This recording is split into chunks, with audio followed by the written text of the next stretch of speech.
but with renewed and strengthened resolve. Dahil ang tunay na paglilingkod ay hindi napapatid sa pagwawakas ng termino. Ito ay habang buhay na panata. For this love I have for the country and our people has never been seasonal. Dahil ang pagmamahal sa bayan ay hindi parang termino na may expiration, kung hindi parang posisyon na inireretiro.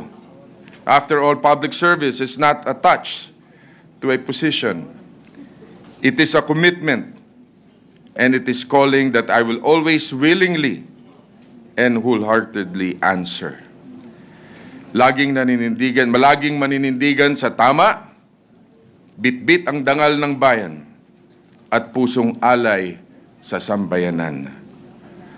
Muli,